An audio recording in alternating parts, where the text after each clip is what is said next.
et bienvenue dans mon atelier. Je suis très heureuse de vous retrouver pour ce tout premier épisode de podcast créatif dédié aux arts de la maille de 2026.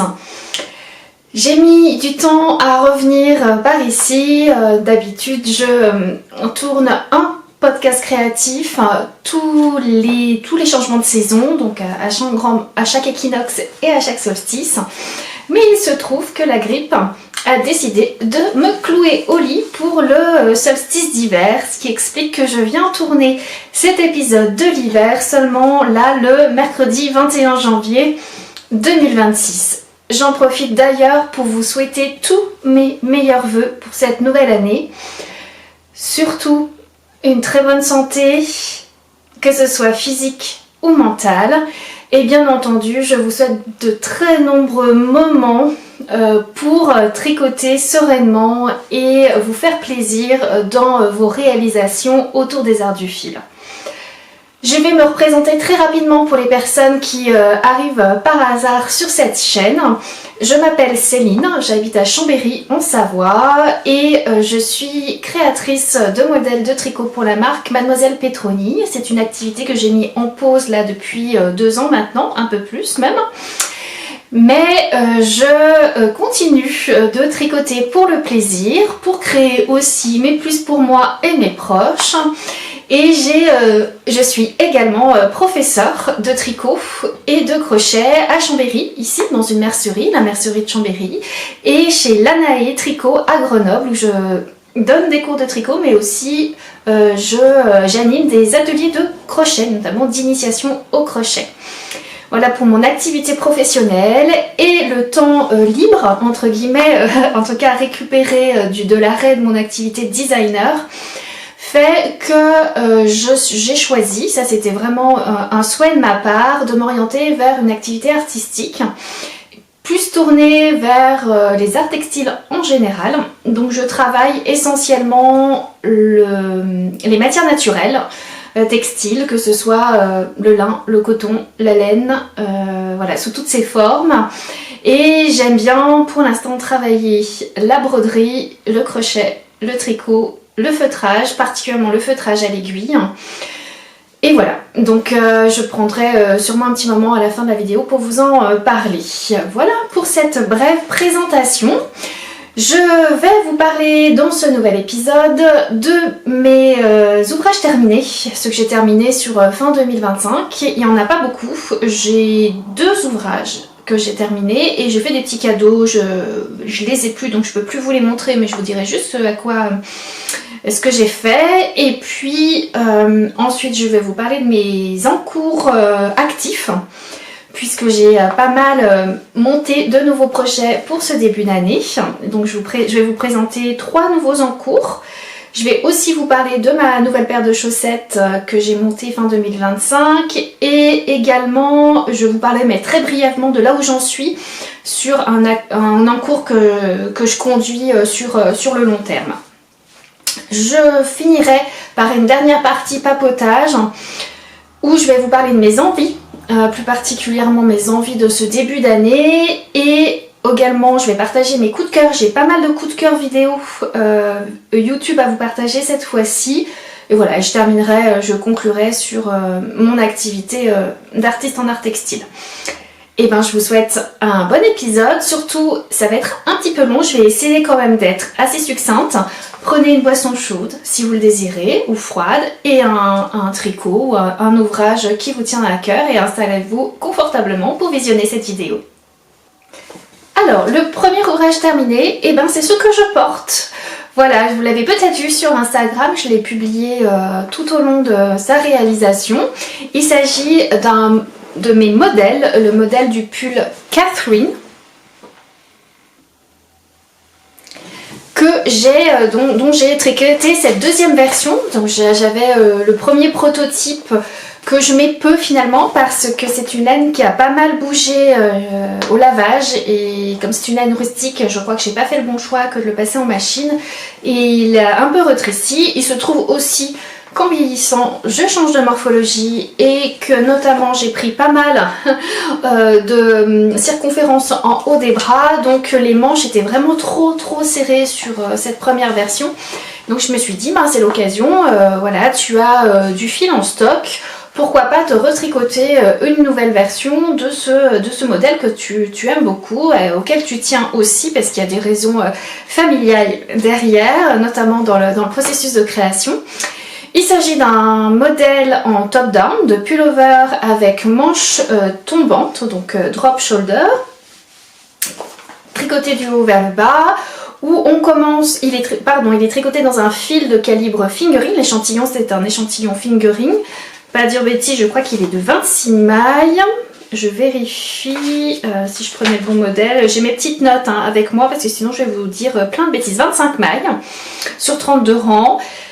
Et il est constitué d'un motif de deux couleurs avec un motif de jacquard qui vient se placer au milieu du buste. Il se construit donc en commençant par les deux demi-devants, puisqu'on va tricoter l'empiècement haut à plat en aller-retour, d'abord avec un côté, puis l'autre côté, on rejoint les deux côtés, on tricote jusqu'à la hauteur d'emmanchure souhaitée, puis on va reprendre les mailles. Donc je crois que je fais un montage provisoire. Oui, il y a un montage provisoire dans ce modèle. On crée quelques rangs raccourcis pour faire la pente d'épaule, aussi bien sur les devants que sur le dos. Pareil, on va tricoter en aller-retour tout l'empiècement haut du dos. Et on va tricoter jusqu'au même niveau que le devant qui correspond au niveau de l'emmanchure. Ensuite, à ce niveau-là, on va venir rejoindre en rond. Puis on va créer quelques diminutions, vous voyez, pour former moins d'excès sous l'aisselle, puisque comme c'est quand même une belle aisance, je crois que je l'ai tricoté avec une aisance de 24 cm. Voilà, c'est ça. Vous voyez, donc comme il y a une belle aisance, il faut éviter. On essaye de diminuer un peu la matière qu'il y a sous les aisselles pour pas qu'il y ait d'inconfort au moment de bouger. Puis donc j'ai continué en circulaire toute cette partie-là où je vais venir insérer le motif de jacquard qui se fait en 3 parties. Puis je termine avec une inversion de couleur, puisque c'est la couleur contrastante qui vient terminer le bas du pull. Le bas du pull se termine avec une petite finition en côte 4-4 semi-torse. Voilà, exactement. Puis après, on relève les mailles de l'emmanchure pour tricoter les manches en circulaire également. Donc là, vous voyez, j'ai bien fait de faire quand même une taille au-dessus. Je vais vous expliquer les modifications que j'ai faites parce que vraiment, j'ai besoin de rentrer mon bras maintenant, d'autant que je mets des petits t-shirts à manches longues dessous. Vous voyez, là, j'ai un petit t-shirt gris à manches longues. Et j'ai tricoté pour ma part ce modèle dans la première taille, qui est la taille 36, mais pas pour les manches. Pour les manches, j'ai volontairement tricoté la taille au-dessus. Donc pour cela, j'ai tout simplement choisi la hauteur d'emmanchure qui correspondait à la taille du dessus, c'est-à-dire la taille 38 ou taille 40. Vérifions, que je ne dise pas de bêtises. Oui, peut-être 38, exactement. Et j'ai suivi les instructions ensuite pour faire les diminutions jusqu'au motif de jacquard. On insère à nouveau le motif de jacquard en suivant une grille. À chaque fois dans le patron, ce sont des grilles. Il n'y a pas d'explication écrite. Puis j'ai veillé à avoir la bonne longueur de manche avant de faire les finitions. Les finitions sont pareil, les mêmes côtes. La seule différence que j'ai fait par rapport au modèle original, c'est que j'ai pas fait, il y a normalement un petit rang de diminution avant d'attaquer les côtes. Et moi j'ai voulu garder une manche droite, puisqu'en fait elles sont pas si larges que ça, il n'y a pas tant d'aisance que ça, et ça ne me gêne pas du tout de garder la manche toute droite. Voilà, et ça m'a permis de finir sur un bon nombre de mailles pour faire les côtes en 4-4. Qu'est-ce que je voulais vous dire d'autre sous cette nouvelle version? Les fils. Qu'est-ce que j'ai utilisé comme fils? Donc c'est des fils que j'avais dans mon stock, que j'avais acheté il y a très longtemps pour un anniversaire chez Lana et Tricot, où avaient été invités les producteurs de laine et teinturiers de El Robledal de la Santa. Et j'avais acheté une qualité qu'ils avaient sortie un peu exceptionnelle, qui mélangeait leur propre mohair avec du mérinos de chez Wool Dreamers et qui s'appelle la Moherino. Je ne sais pas si c'est une fibre qu'ils proposent encore, je ne suis pas certaine. C'est un fil qui est très versatile. Il est donc, on peut tout à fait aussi bien le tricoter sur un échantillon fingering comme je fais moi, mais on peut aussi le tricoter sur un échantillon déca, donc monter en taille d'écuyer pour obtenir un échantillon déca. Et dans ce cas-là, on n'a pas du tout le même rendu de tissu. Là, on a un tissu qui tient quand même, qui est fluide, mais qui se tient, qui est assez dense. Moi, je voulais quelque chose d'assez dense. Pour le jacquard, je préfère avoir un échantillon plutôt assez dense parce que je veux qu'il voilà, il tienne et que c'est cette finition-là au niveau du dessin. Mais j'avais vu un de leurs samples tricotés en échantillon déca et c'est vrai que c'était très beau aussi. C'est comme il y a du mohair dans cette fibre, et bien tout de suite ça va donner plus de drapé, plus de souplesse au tissu si on monte en taille d'aiguille. Et en même temps il n'est pas du tout transparent, c'est-à-dire qu'il donne un joli rendu. Ça dépend vraiment de ce qu'on recherche au niveau du résultat final du vêtement. Donc moi j'ai tricoté, alors c'est un peu particulier, je ne vais pas vous expliquer là tout le processus parce qu'il y a une aide dans le patron qui va vous expliquer comment faire pour bien, un peu comme quand on tricote des chaussettes en jacquard, où les parties qui sont en jersey unicolore et les parties qui sont tricotées en jacquard, on change souvent, on propose de changer taille d'aiguille. Ben là c'est un peu pareil. Et il y a toute une aide dans le patron qui vous explique comment faire les échantillons et de faire un échantillon comme j'ai fait là. C'est-à-dire, d'abord j'ai fait 2 échantillons en uni pour choisir j'ai fait un échantillon uni en aller-retour puisque le haut est en aller-retour et un peu plus bas c'est en circulaire. Il y a des parties unies en circulaire. En sachant que moi j'ai une grosse différence entre les deux, peut-être c'est pas votre cas, mais moi j'ai pas du tout la même tension sur ces deux manières de tricoter. Puis ensuite j'ai fait l'échantillon en rond, vous voyez, du motif de jacquard. Parce que sur mon précédent, mon tout premier prototype, je m'étais rendu compte que j'avais quand même une petite différence dans le motif de jacquard. Donc là j'ai vraiment fait en sorte de changer de taille d'aiguille pour essayer de conserver toujours la même tension tout le long de mon motif de jacquard. Donc ce qui fait qu'au final j'ai utilisé 4 tailles d'aiguille. La numéro 3 pour le jersey en aller-retour, la 3,25 pour le jersey en circulaire, du 3,5 pour la première partie du jacquard où vous voyez que les motifs sont très séparés. Il y a beaucoup un fil flottant important, d'ailleurs on va devoir croiser les fils. Et du 3,75 sur le jacquard qui est beaucoup plus resserré, notamment à partir d'ici. Voilà. Ici. Et ensuite, je vous explique aussi dans le patron, parce qu'il y a un changement de dominance des couleurs entre là et là, mais ça c'est tout expliqué également dans le patron pour que le motif ressorte bien. Et ce qui permet, sur le résultat final, d'avoir quelque chose qui ne fait pas trop, vous voyez, centré à ce niveau-là. Et ça garde bien la forme droite du pull. Ce que j'avais moins sur l'autre version, où au niveau de ce motif de jacquard ici, qui est très fin, et ben j'avais tendance à avoir le pull qui cintrait au milieu, ce qui n'était pas du tout un effet voulu. Donc là, il faut être un peu vigilant, bien préparer vos échantillons avant de commencer votre pull si vous ne voulez pas avoir cet effet-là. Tout simplement si vous voulez bien garder une tension uniforme tout au long de votre processus de tricot. Je crois que je vais m'arrêter là, je ne vais pas vous dire plus. Alors même si j'ai mis un arrêt pour le moment au design de tricot, mes patrons sont toujours disponibles sur mes boutiques en ligne Ravelry et Etsy, donc si vous souhaitez le tricoter, voilà, vous pouvez toujours tricoter ce modèle là sans problème. N'hésitez pas, même si vous avez des questions concernant le choix du fil, n'hésitez pas à me les poser. Voilà pour ce premier ouvrage terminé. Le deuxième ouvrage terminé, qui est un gros morceau, puisqu'il est là. Il s'agit, alors ça, je n'ai pas de modèle enfin j'ai pas de patron pour ce modèle là, puisque c'est un pull que j'ai réalisé sur mesure pour mon amoureux. Voilà, ça fait longtemps que moi je souhaitais lui tricoter une pièce et lui, bon, ça n'avait pas l'air de plus le motiver que ça. Je lui avais déjà tricoté des accessoires, écharpes, bonnets, chaussettes. Mais pull, il avait pas. Et puis là, dernièrement, il est venu vers moi, il m'a demandé si je pouvais lui tricoter un pull. Et on tourne pas mal les patrons et j'ai vraiment du mal à le convaincre en fait sur un modèle, c'était difficile. Donc je pense qu'il a du mal à se projeter et à réaliser ce que ça peut donner en réel. Les photos ne lui parlent pas apparemment. Donc là, eh ben, j'ai pris le parti de me dire je vais échantillonner toute une série de points. Parce que je voulais une partie en texture sur ce pull. J'avais acheté la laine chez Fonty lorsqu'on est allé avec Anna de chez Lanae, on est allé ensemble aux Journées de la laine de Felletin, pas cette année mais pas en 2025 mais en 2024. Et on a visité donc la filature Fonty qui est la filature... Oh, j'ai oublié son nom, si je me rappelle je vous le dirai. Et ils ont dans leur boutique des lots de laine qu'ils ne peuvent pas mettre à la vente parce qu'elles ont des défauts.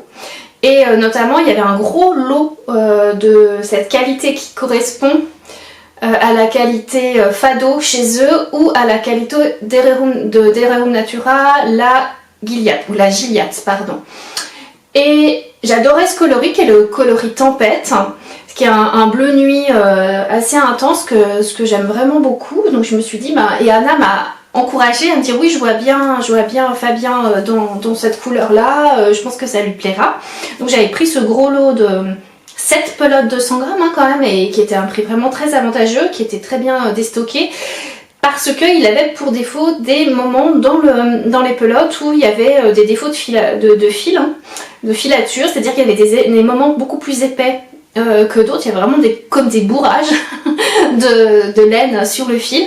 Donc là, ce qui m'a obligée à couper les pelotes. Donc l'inconvénient que j'ai eu pour ce modèle là, c'est que j'ai eu beaucoup de fil à rentrer. Voilà, mais bon, c'était pas, je le savais d'avance, donc c'était pas un problème pour moi. Et je me suis mis à mesurer, à prendre les mensurations de mon homme, à tout bien noter. Je me suis fait un petit schéma, je vais vous montrer pour vous donner un petit peu une idée de la démarche, qui n'est rien d'autre qu'une démarche de design. Mais là, comme c'est sur mesure, c'est très différent. Je sors de mes tableaux de gradation, je pars vraiment de ces mesures réelles. Donc voilà, j'ai fait le petit schéma, je ne sais pas si vous allez voir quelque chose, ou peut-être pas. Par transparent, c'est pas évident. Puis la balance des blancs est pas très bonne, voilà. Et j'ai noté son tour de cou, enfin le tour d'encolure, le tour de poitrine, la hauteur de raglan, la largeur de manche au niveau du biceps, la largeur de manche au niveau de l'avant-bras, la largeur de poignet, la hauteur qu'il voulait à partir des dessous de bras, l'aisance qu'il voulait également. Là, on a regardé sur un des modèles de pull du commerce qu'il aime bien, la hauteur de côte aussi qu'il aime bien, parce que ça c'est pas évident de bien proportionner la hauteur de côte par rapport à l'ensemble du pullover. Et comme vous pouvez voir sur le schéma, c'était censé être un pull col rond. Et c'est devenu un pull avec col roulé. Alors, c'était pas voulu, parce que je me suis un peu trompée.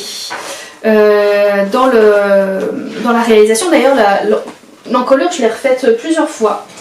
Pour moi le plus difficile c'est ça, c'est d'arriver à de trouver la bonne échancrure d'encolure. Alors là pour les hommes j'avais pas tellement l'habitude, pourtant j'ai essayé de regarder sur d'autres patrons.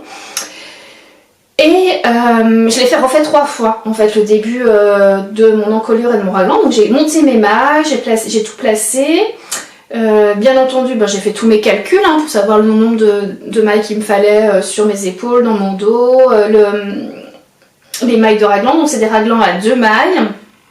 Il a choisi cette texture là après les échantillons, donc il s'appelle le point de Clay. Si jamais voilà, vous voulez des renseignements, donc si vous voulez trouver sur internet ou dans des dictionnaires de points de tricot, ça s'appelle le point de Clay. Et j'ai fini par quand même arriver à tout placer, sauf que j'ai très peu creusé, vous pouvez voir, j'ai très peu creusé l'encolure, elle est assez droite devant. Du coup, quand j'ai voulu mettre en place le col simple en côte 1-1, ça lui arrivait ici, et lui il supporte pas.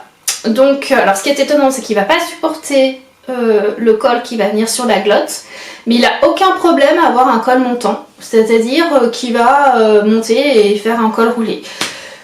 Donc, quand je me suis rendu compte de ça, je me suis dit, allez, tentons-le. Et ce que je vais faire, c'est que je vais quand même essayer de creuser pour que vous voyez que le derrière, le col du dos, soit quand même plus haut que le col de devant, pour que le col de devant essaye de tomber un peu. Donc j'ai fait des rangs raccourcis en plus dans le col quand j'ai réalisé le col. Donc c'est des rangs raccourcis, moi ça se voit pas. C'est dans les côtes, mais c'est tout à fait correct, hein, on arrive bien à les dissimuler, c'est pas un problème. Ben voilà, comme ça ça me permet de vous montrer la texture, qui n'est rien d'autre qu'un effet de maille en droit et de maille envers, hein, c'est vraiment pas compliqué. Donc la texture elle est sur elle est sur le devant au niveau de l'empiècement et sur le dos, mais elle n'est pas sur les épaules. Voilà, tout le reste est en jersey. Puis j'ai fait des côtes une partout, même sur le bas du col. Elles sont plus longues, donc elles sont quand même beaucoup plus longues que celles que je fais pour moi. Je crois que j'ai fait 6 cm de côte, pareil pour les manches. Voilà, il y a des diminutions régulières au niveau des manches. Les tricotés entièrement en circulaire, voilà. Qu'est-ce que je peux vous dire d'autre? Lui, il fait plutôt dans le commerce une taille entre S et M. Pour vous donner une idée, il fait... Vous allez tout savoir sur mon mari, hein. Je vous donne des... Qu'est-ce que j'ai fait du... si j'ai perdu le schéma, vous saurez pas. Je sais pas ce que j'ai fait du schéma. Alors ça c'est l'échantillon, ça n'a rien à voir. Pardon, hein, j'ai un peu oublié comment... Ah, il est là. Comment tourner des podcasts. Donc du coup c'est tout brouillon. Il fait 90 cm de tour de poitrine, donc c'est quelqu'un qui est grand et mince. Et j'ai fait une hauteur depuis le raglan de là à là de 48 cm. Et la hauteur de raglan est de 25 cm. Donc il a quand même une grande hauteur de raglan, mais c'est ce qu'il faut, hein, pour un homme. Si, quelque chose d'important, c'est que j'ai rajouté aussi des rangs raccourcis après la séparation du corps et des manches pour allonger le dos par rapport au devant. Alors il y en a très peu, hein. On voit qu'il est légèrement plus grand dans le dos, mais je suis obligée de faire ça parce que, comme beaucoup d'hommes, il a des omoplates qui sont assez fortes et donc du coup, contrairement... Il n'a pas du tout de pectoraux par contre, donc il a quand même une masse dans le dos qui est plus importante, ce qui fait qu'il n'est pas bossu, hein, pas du tout, mais il a une légère courbure qui fait que sinon ça va remonter dans le dos et ça lui couvre pas les reins, donc c'est vraiment disgracieux, c'est pas joli. Donc c'est pour ça que j'ai rajouté aussi des rangs raccourcis pour rajouter au niveau du dos de la hauteur. Il est ravi, il est super content, c'est un des rares pulls chauds qu'il a puisque... Il a quelques pulls avec un peu de laine dedans du commerce, mais plutôt fin. Et c'est quelqu'un qui n'est pas très frileux. Mais il se trouve que là, il a un nouveau lieu de travail qui n'est pas très bien chauffé. Et il était très content d'avoir un pull bien chaud. C'est aussi un pull qu'il a porté quand on est allé en vacances à la montagne. Donc voilà, il est ravi. Et il m'a demandé que je lui en tricote un autre. Donc, et alors ce qu'il veut, ça va pas être simple, parce qu'il voudrait un pull... en jacquard intarsia avec un grand motif devant en fait. Et un de ceux qu'il a vu, c'est celui de Maxime Cyr, mais qui est tricoté en jacquard intarsia en circulaire, ce que je n'ai jamais fait. En même temps, ce serait une bonne occasion pour moi de m'y mettre. Mais je sens bien que je vais prendre peut-être un patron homme de catalogue ou de chez Jared Flood qui est tricoté en morceaux, ou en tout cas où je puisse avoir un dos et un devant. Et c'est moi qui vais venir ajouter le motif sur le devant. Je vais le créer, je pense, ou lui, on va le créer ensemble. Et ça sera beaucoup plus facile pour moi de mettre en place ce jacquard intarsia à plat et pas en circulaire. C'est quelque chose que j'ai plus l'habitude, que j'ai déjà réalisé plusieurs fois. Mais bon, ce sera pas pour tout de suite. Peut-être que là, je vais faire comme j'ai fait cette fois-ci. Là, je l'ai commencé en septembre et vous voyez, je l'ai terminé en décembre. Ça me va bien. Moi, je suis une tricoteuse assez lente. Et puis là, bon, il y avait toute la conception, les essais-erreurs, les échantillons qui ont fait que ça quand même... C'est aussi un design, donc c'est pour ça que ça a pris du temps. Et du coup, je me suis dit que son prochain, je le ferai peut-être aussi à l'automne pour qu'il puisse l'avoir comme ça en début d'hiver. Voilà pour ce pull auquel je n'ai pas du tout donné de nom. Si jamais il vous inspire un nom, n'hésitez pas, puisque c'est un modèle unique et qui est totalement personnalisé. Je réfléchis d'ailleurs, si jamais ça vous intéresse, alors ça serait pas pour tout de suite, mais j'ai quand même en tête, ça c'est mon volet, on va dire plus enseignement, de peut-être réaliser soit sous forme d'un webinaire ou quelque chose en ligne, mais qui soit plutôt un cours en ligne, qui soit plutôt descendant, hein, qui soit pas... parce que pour moi, j'ai essayé de mettre en place des cours de tricot interactifs, c'est très difficile à distance, mais par contre, ça pourrait très bien être comme une conférence ou un webinaire qui vous explique comment créer un pull raglan sur mesure. Et enfin, j'ai tricoté aussi des petites choses que j'ai offertes, donc je peux pas vous mettre, j'ai tricoté je peux pas vous montrer d'autant que j'ai pas forcément des photos. J'ai tricoté 2 petites paires de mitaines, c'est un modèle que je propose en cours qui est tout simple hein, pour débutants. Et que si jamais vous êtes membre payant sur mon Patreon, vous y avez accès notamment sur un tuto vidéo. Vous avez un tuto vidéo pas à pas qui vous accompagne pour réaliser cette paire de mitaines. Donc si jamais ça vous intéresse, vous pouvez jeter un œil et voilà, si vous êtes membre payant de Patreon. Et j'ai tricoté, mais là je vais vous insérer une petite photo parce que ça c'était le cadeau d'anniversaire pour ma jolie maman, je le lui ai offert. Elle m'avait redemandé un bandeau, donc j'ai tricoté dans la qualité, je me souviens un peu, une des qualités des laines du Valgo de Mar, mais qui est en fingering, et qui a pas de, celle-ci elle n'a pas d'angora dedans, c'est du mohair, c'est de la laine et du mohair. Et comme il me restait pas mal de fils, j'ai assorti au bandeau une petite scarf de type Sophie Scarf, hein, mais un peu voilà à ma sauce puisque j'ai pas le patron. J'ai assorti qui reprend exactement les mêmes codes que le bandeau, parce que le bandeau il est aussi fait en point mousse avec une bordure en I-cord intégrée. Donc voilà pour les petites choses que j'ai terminées dernièrement. Pour ce qui concerne mes encours actifs, alors je vais essayer de faire dans l'ordre. Alors c'est pas celui-ci le premier, si je fais dans l'ordre de montage, j'ai monté une nouvelle paire de chaussettes, je vais pas dire de bêtises, au mois de novembre. Et j'avoue que j'avance pas très vite sur les chaussettes parce que c'est quelque chose que je garde uniquement quand je suis en déplacement. Là je l'ai pas trop été ces derniers temps, donc ou dans les salles d'attente, voilà, c'est un peu ça. Voilà où j'en suis. Alors il se trouve que quand même ce que j'aime bien faire moi quand je tricote des chaussettes, c'est les tricoter en parallèle. Donc je les tricote pas sur le même câble, mais je les tricote en parallèle. Ma technique préférée c'est le Magic Loop. Pour les chaussettes c'est vraiment pour moi ce qui est le plus évident. Et là c'est une recette de chaussettes vanille, hein, c'est-à-dire une chaussette sur laquelle je n'ai pas de patron, qui est assez mon basique pour moi. En sachant que moi j'ai un petit pied plutôt fin, ne prenez pas peur si vous voyez la largeur des chaussettes et que j'aime bien que mes chaussettes soient tricotées denses. J'ai repris des restants de fil d'autres chaussettes. Dans ce cas-là, il s'agit d'une qualité Mondim qui est une variété. Alors je vous remettrai le coloris, ça je vous ai pas dit en intro, mais je mets de toute façon dans la description toutes les références auxquelles je fais référence, c'est le cas de le dire, dans le descriptif en dessous de la vidéo.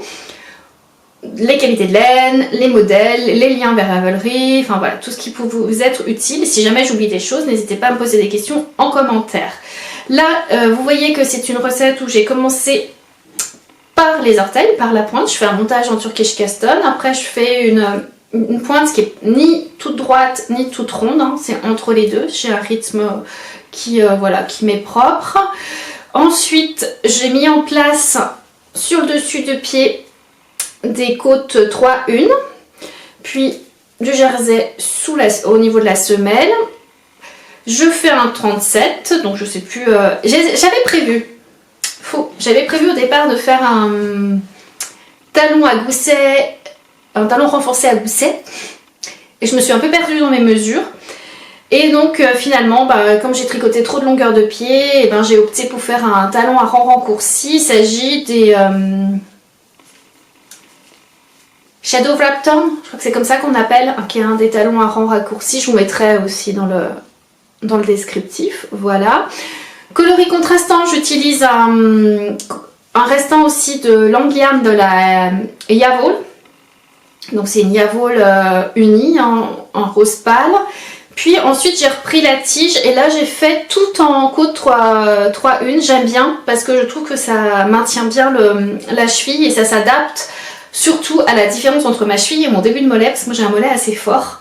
et que là je voudrais avoir une tige, je vais essayer d'arriver au bout de ma laine mais le plus haut possible. Voilà, elle est là en sachant que l'autre j'en suis juste, je viens de finir le talon. Voilà, donc il va falloir que je mette en place la tige. Je vais voir ce qui est possible de faire. Je vais peser mon fil pour être sûre d'en avoir assez et le plus haut possible pour faire mes chaussettes. Voilà pour les nouvelles petites chaussettes qui sont sur mes aiguilles et qui m'accompagnent dans mes voyages, notamment chez Lana et Tricot.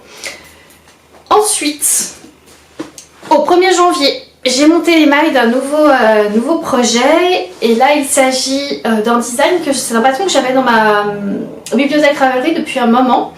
Et que j'avais vu sur Juliette, Juliette qui est l'employée chez Lanae. Et je trouvais sa version vraiment très intéressante et j'ai profité. Cet été, j'ai acheté des fils en solde chez Anna qui est le fil de coloris contrastant. Je vais vous le montrer. C'est celui-ci.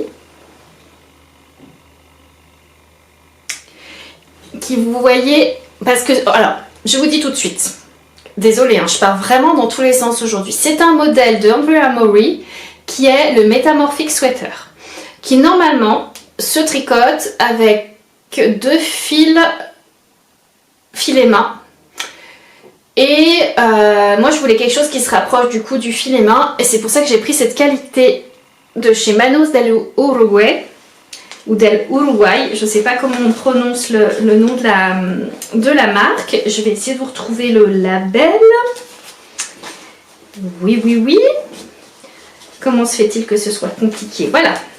Il s'agit de la qualité Marla de chez Manos del Uruguay. Et c'est le coloris Pana, qui est un beige rosé avec plusieurs dégradés de couleurs.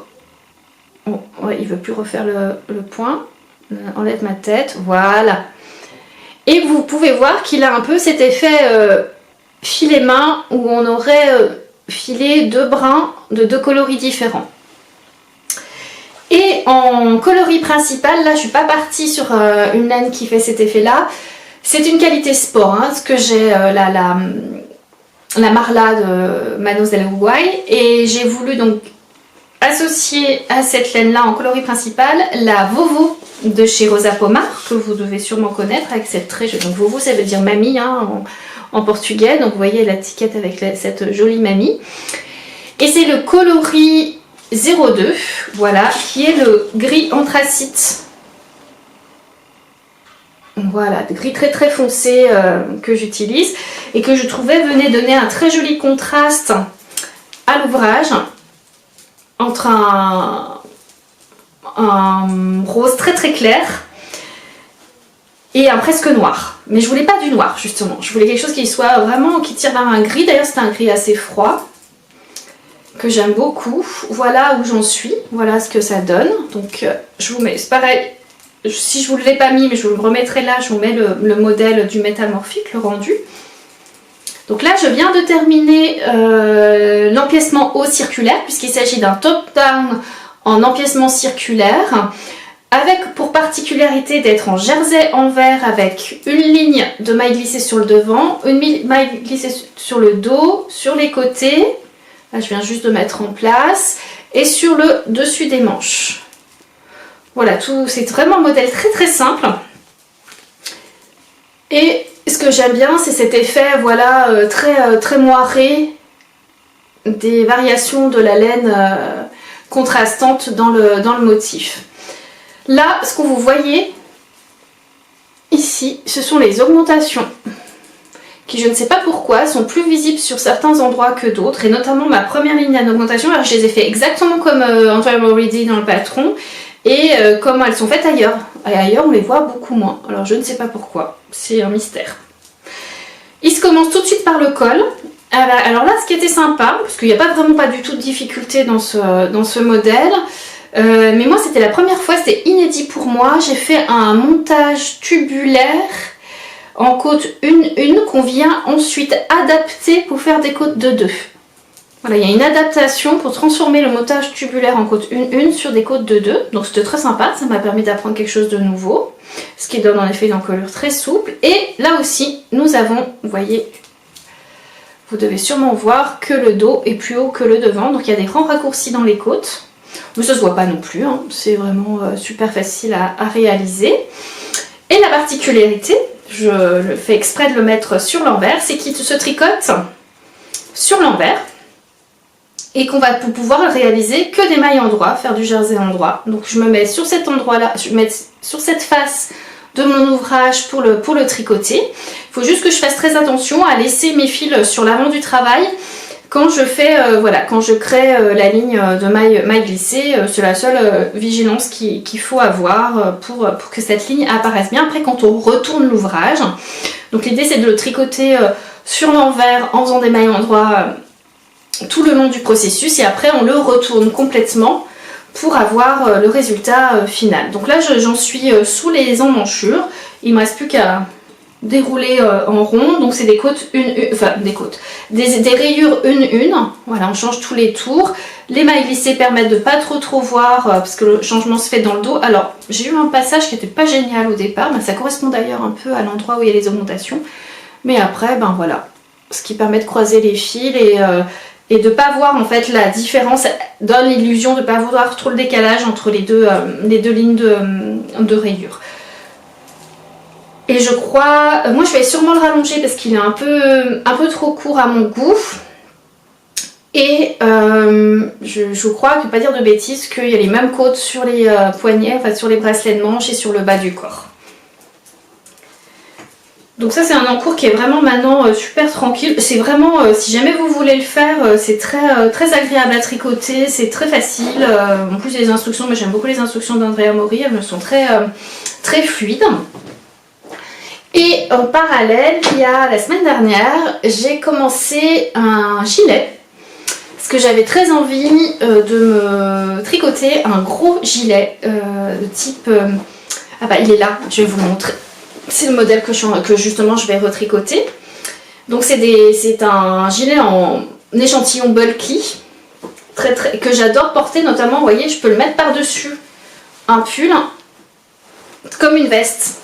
Et moi quand dans les périodes où je suis très frileuse, et ben j'aime bien le porter par-dessus pour avoir ce côté très doudou, très chaleureux, ce qui n'est pas le cas aujourd'hui. Aujourd'hui il fait très bon.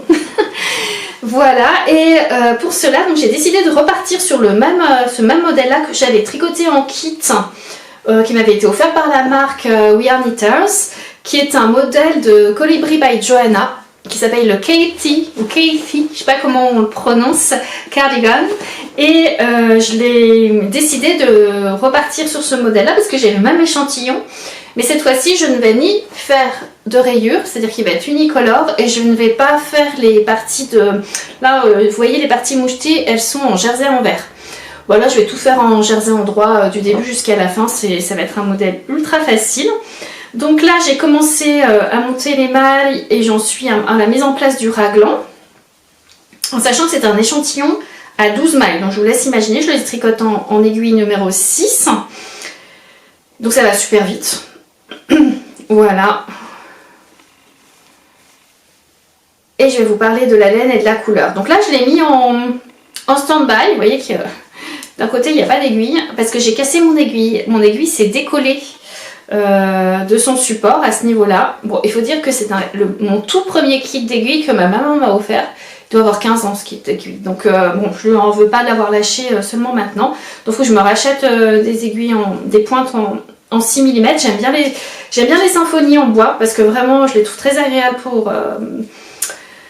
Ouais, je les apprécie toujours autant, je les trouve toujours aussi agréables pour tricoter. Et là, j'utilise 2 brins différents pour les tricoter, mais en fait, je tricote 4 brins ensemble.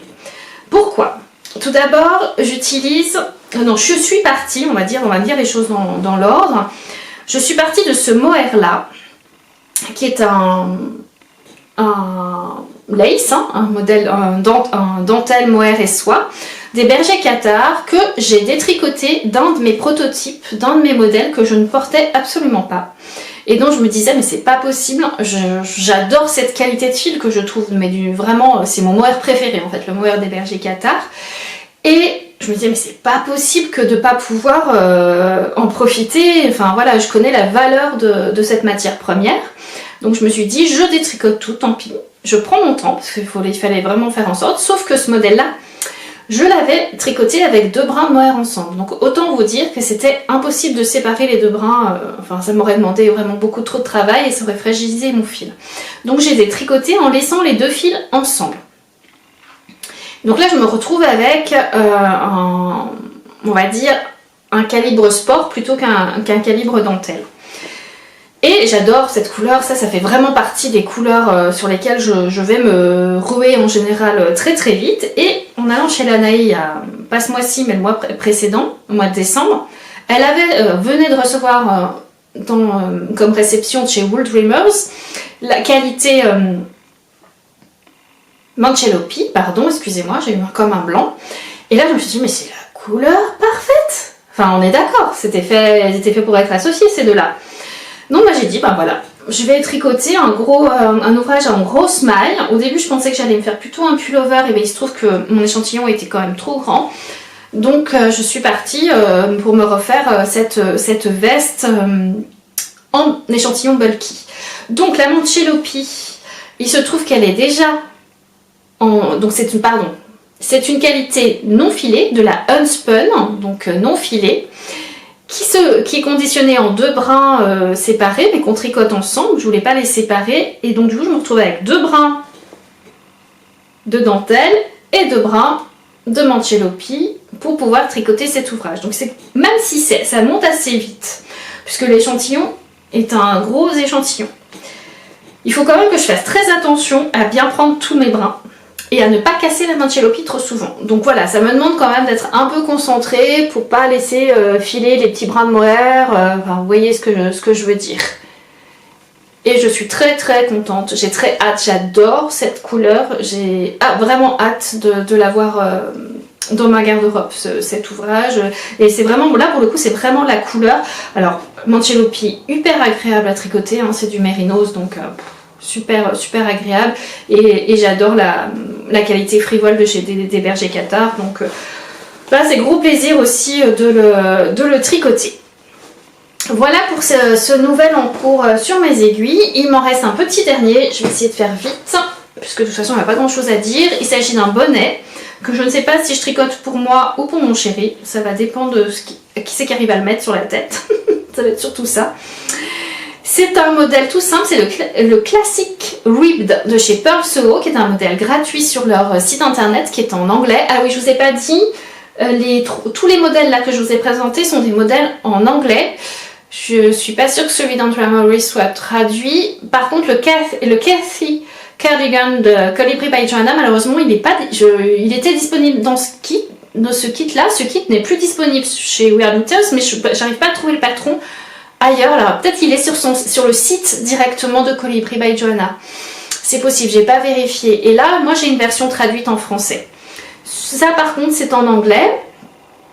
Il s'agit donc d'un bonnet, tout ce qu'il y a de plus simple, en côte une qu'on peut varier, bicolore, en rayures. Voilà, il y a plein d'adaptations possibles. De l'intarsia pour ceux qui veulent, voilà. Et c'est un bonnet assez sport. Et il se trouve que c'est Anna qui m'a offert les pelotes, Anna de chez Nana et Tricot. Et j'adore cette qualité. C'est la classique Merino Super Wash de chez Lang, mais je l'aime beaucoup. Là, c'est la Merino Plus. Honnêtement, j'ai fait un bonnet pour un de mes amis qui est guide de montagne et guide de voyage, qui est parti aux îles Lofoten, au Groenland, qui a fait vraiment des accompagnements partout en montagne, au Maroc et tout. Et je ne vais pas vous mentir, j'ai dû lui tricoter ce bonnet en 2014 ou 2015. Il vient seulement de lui lâcher, mais il était increvable, en sachant que voilà, il a fait des aventures ce bonnet. Donc c'est vraiment un fil. Moi aussi j'ai des premiers ouvrages que j'ai fait dans cette qualité là. C'est un fil qui est hyper bonne qualité. Il n'y a vraiment rien à dire, qui peluche pas. Enfin, après il est traité super wash, j'imagine pour ça aussi. Voilà, donc j'ai fait un montage, tout ce qu'il y a de plus simple en German Twisted Custom. Hein, j'ai pas fait de, là pour le coup, j'ai pas fait de montage tubulaire. Côte 1-1, on doit tricoter pendant un certain nombre de centimètres et après on met en place la couronne. Ça je vous montrerai quand il sera terminé, puis je vous dirai du coup si c'est moi qui le mets ou si c'est mon chéri. Ah, je vous ai pas donné le coloris, pardon. Donc Merino Plus de chez Lang et c'est le coloris 224. Donc c'est un très joli gris. Voilà pour mes encours. Si juste, j'ai oublié de vous dire, je continue toujours mon chip sweater de chez Rosa Pomar. Il progresse. J'ai fait 4 rayures. Je suis en retard sur mon programme. Ce n'est pas grave de toute façon. Mais j'avance. Là, j'ai bientôt attaqué les bandes de stick pour les emmanchures. Voilà. Donc, mais je vous le montre pas, c'est pas nécessaire. Je vous le montrerai quand il aura vraiment bien avancé. Peut-être quand je serai quand j'aurai fait mes bandes de stick pour vous montrer à quoi ça ressemble, ça vous donnera une idée avant de les couper à quoi ça ressemble. Et ben ça y est, j'ai terminé avec les encours tricot et ben, il me reste plus qu'une petite partie blabla où je vais essayer de pas être trop bavarde. J'ai repris mes notes parce que sinon je vais vous dire tout et n'importe quoi et dans tous les sens. Ah oui, alors je voulais d'abord aborder avec vous mes envies pour ce début 2026 et de manière générale, ma manière d'aborder le tricot là en ce moment, où j'y ai pas mal réfléchi, et notamment en faisant un peu le tri dans mes vêtements. J'ai compris un peu plus ce que j'avais envie et quelles pièces je voulais apporter dans ma vie en termes de tricot, puisque oui, j'aime tricoter, j'ai besoin de tricoter, mais je suis pas une accro du tricot. C'est-à-dire que je considère que je peux très bien faire d'autres loisirs créatifs. Je vous ai dit, hein, j'adore la couture. D'ailleurs, voilà, vous voyez là, je me suis bien de me faire un manteau. J'adore la broderie, j'adore le feutrage. Je jardine aussi, j'ai un jardin, donc il y a vraiment plein d'autres choses qui m'attirent. Et par contre, moi, ce que j'aime vraiment dans le tricot, alors, outre la sensation que ça me détend, il n'y a rien d'autre qui me détend autant que de tricoter et qui me fait vraiment du bien de ce côté-là, c'est vraiment l'aspect créatif et conception et de savoir, j'aime beaucoup créer mes tenues. Je suis pas du tout une fashion victime, je ne suis pas du tout les modes, ou alors vraiment de manière très lointaine. Mais j'ai toujours aimé, et ça c'est depuis que je suis adolescente, donner de l'identité à mes tenues, quelque chose qui me correspond, qui permet de manifester la personne que je suis à travers mes vêtements, et en même temps qui fait que je me sente bien dans mes vêtements, voilà, confortable, et où je peux agir comme je le souhaite dans mes vêtements. Donc là, je conserve toujours cette envie-là, et l'idée de concevoir mes tenues de cette manière. Donc, en faisant le tri, en regardant quelles étaient les pièces, et notamment là pour l'automne et l'hiver, j'ai regardé quelles étaient les pièces que je portais tout le temps. Les pantalons que je porte tout le temps, les robes que je porte tout le temps, est-ce que je porte des jupes? Voilà, quelles sont mes pièces, en sachant que par exemple, je me rends compte que sur l'automne-hiver, je porte pratiquement pas de blouse ou de chemisier. Que je porte des sous-pulls, ce que j'appelle moi des sous-pulls, c'est-à-dire des t-shirts à manches longues, soit à col rond comme ça, soit à col cheminé, soit en jersey, soit en côte. Voilà, ça c'est vraiment mes basiques, parce que par-dessus je vais soit enfiler un pullover, soit mettre un gilet que j'aurais tricoté moi-même. Et en fonction de ces vêtements que je porte tout le temps, je me suis dit, mais en fait il ressort des couleurs. Et c'est pas la peine que je ne voudrais plus avoir à me prendre la tête et de me dire, oh là là, quel pull je peux mettre avec, est-ce qu'il est à la bonne hauteur, est-ce qu'il a le bon coloris. Non, il faut que j'arrive à trouver où je puisse faire plein de combinaisons possibles et que ce soit vraiment super sympa. Et il est ressorti que je me tournais toujours vers des couleurs qui me font du bien. C'est pas une histoire de colorimétrie, j'imagine que peut-être il y a des couleurs qui me vont pas aussi bien, peut-être que voilà, celle que je porte c'est pas une couleur qui me va particulièrement bien, mais c'est des couleurs qui m'attirent. C'est comme le bordeaux tout à l'heure, c'est vraiment des couleurs qui me font du bien. Et j'ai vraiment envie de faire rentrer ces couleurs-là plus facilement, sur lesquelles je vais vraiment... Avant, quand j'allais dans les commerces acheter mes vêtements, je me tournais systématiquement vers ces coloris-là. Maintenant, c'est un peu compliqué parce qu'avec les tendances, on nous impose un peu les couleurs. Là, avec le tricot, on a la possibilité de vraiment choisir toutes les couleurs qu'on a envie de mettre dans sa vie. Et je me suis rendu compte que moi, je suis une passionnée du rose. J'adore toutes les formes de rose. Ça va être très différent en fonction des saisons.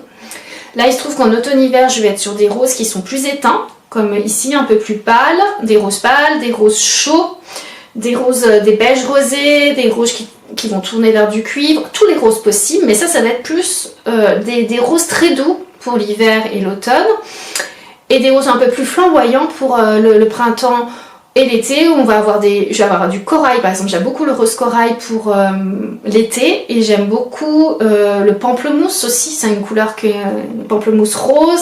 J'aime beaucoup le fuchsia pour le printemps, voilà. Mais ça va être des roses plus intenses et plus forts, plus prononcées pour la belle saison, alors que c'est des roses plus éteints et plus doux pour l'automne-hiver.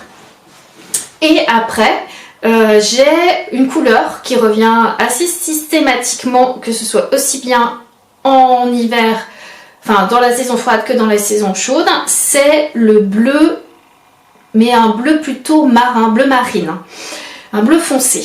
Et ça c'est un peu, j'ai envie de dire, un de mes neutres, parce que j'ai d'autres neutres, mais j'ai ce bleu, donc ça va se traduire dans les denims, dans le jean, mais pas forcément. Je vais avoir des pantalons bleu marine. Voilà, bon, j'ai des pantalons noirs aussi, hein, je ne vais pas vous dire que je n'ai pas non plus en neutre quelques pièces noires.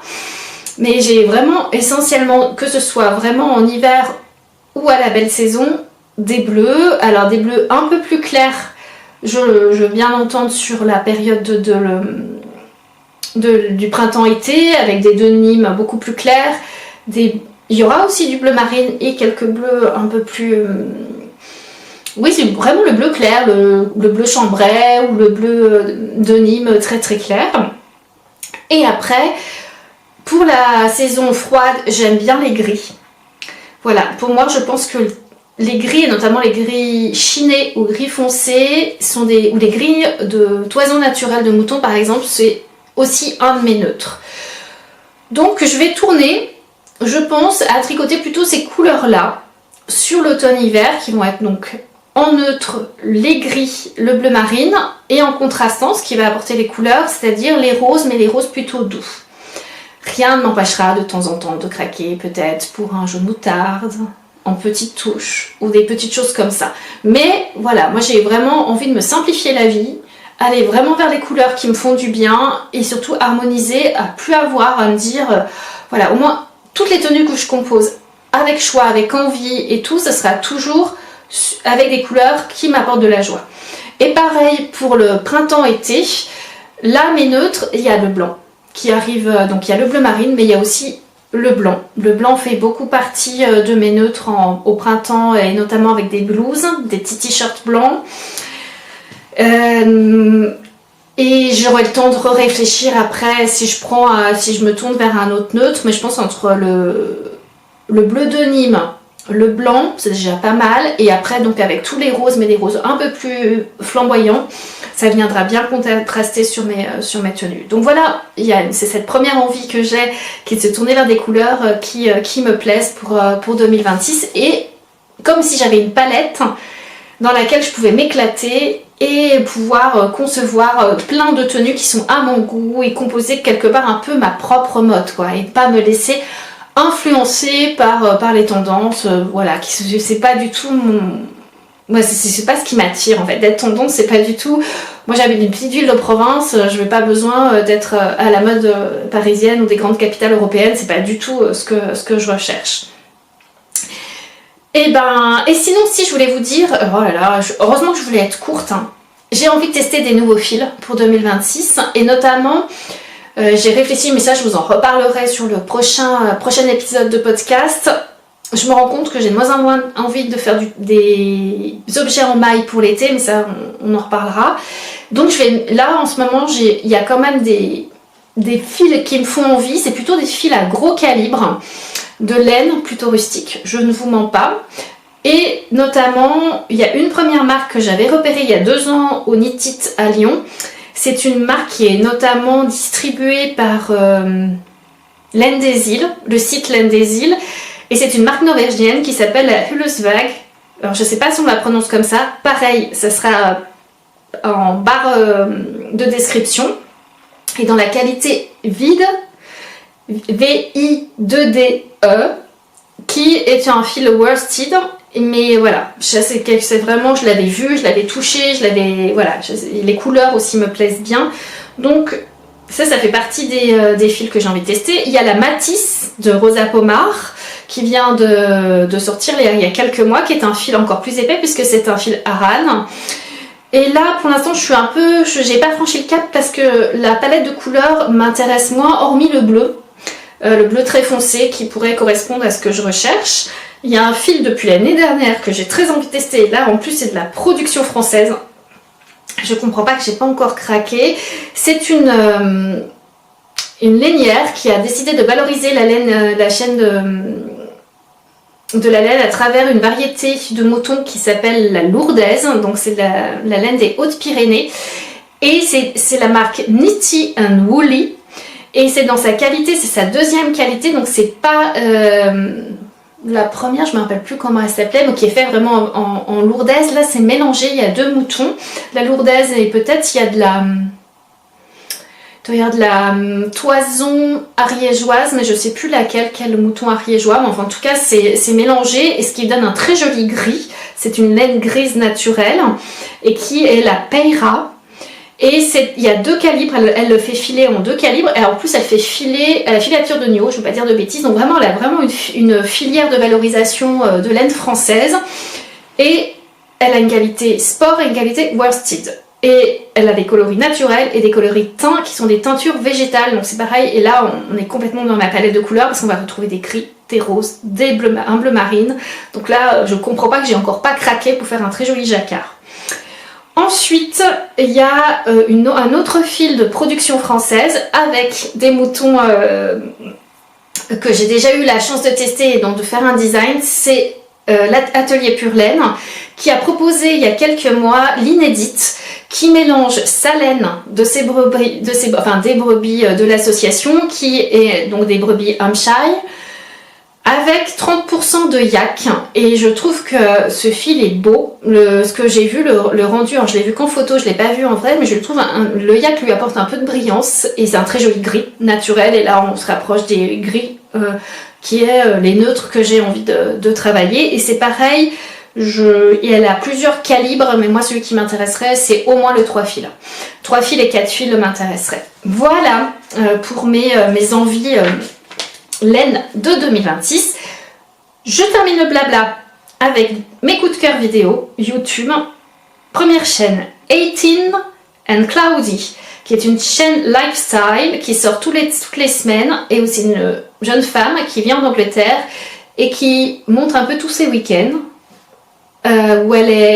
C'est une chaîne où on va essentiellement voir de la cuisine, du jardinage, mais aussi sa manière d'aborder l'artisanat textile, et c'est très intéressant parce qu'il y a une approche très slow.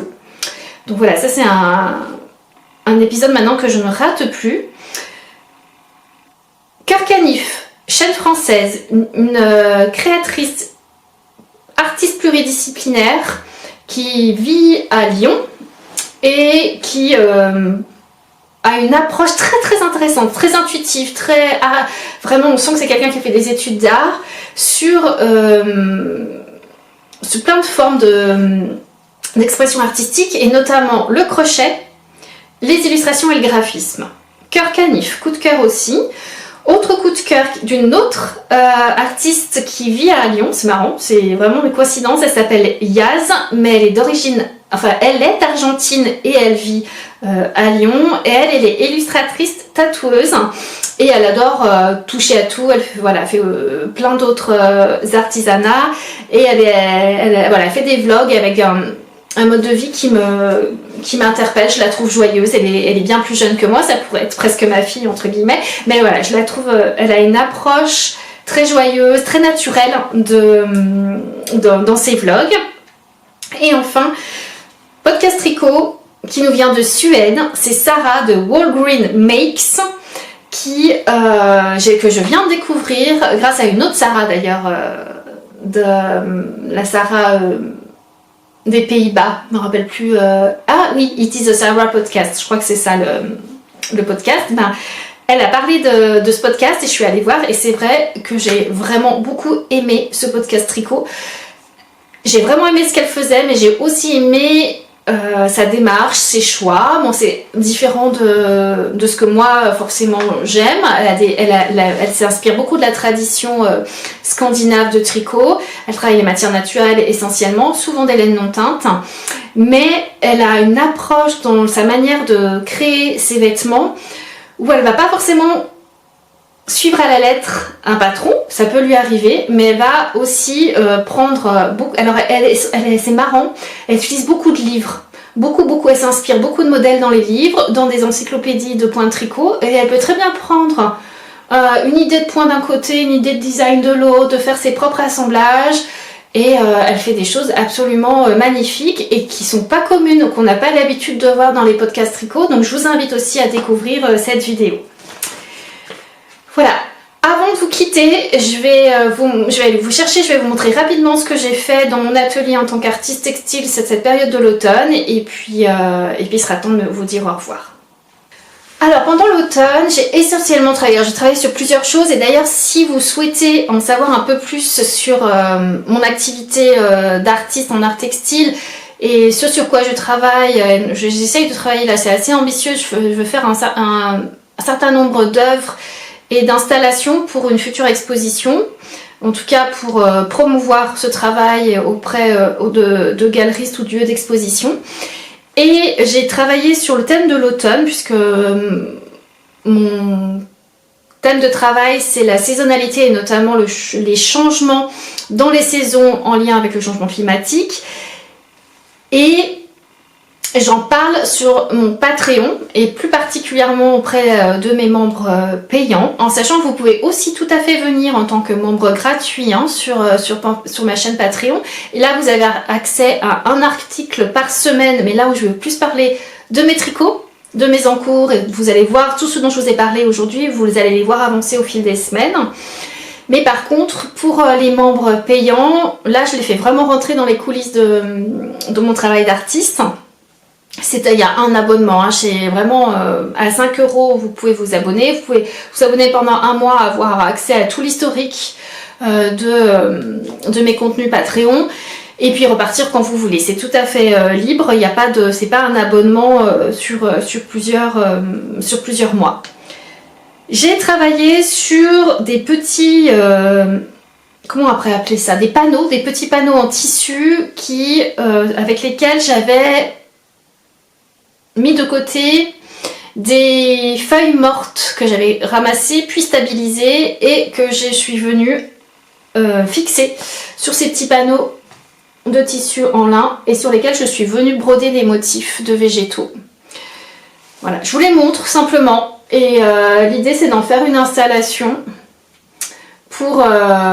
avec toute une histoire. Il y a toute une histoire avec voilà, un personnage qui m'a inspiré ces panneaux là. Donc là c'est un autre motif que j'ai brodé.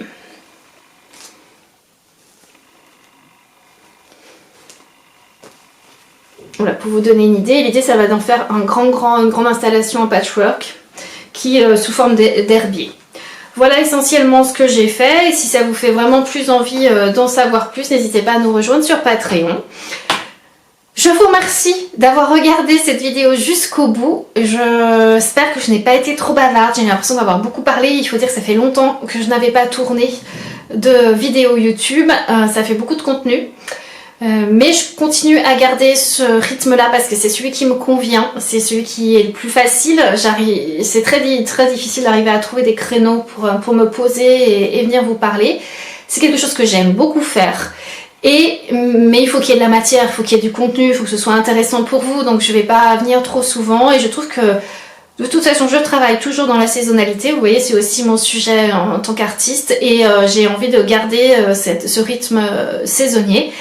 J'espère que cette fois-ci il n'y aura pas de virus pour venir m'empêcher de tourner à l'équinoxe de printemps, et en attendant, n'hésitez pas à me rejoindre sur Instagram ou sur Patreon pour en savoir plus. Je vous souhaite de très belles mailles et de très beaux tricots. Je vous embrasse, à tout bientôt!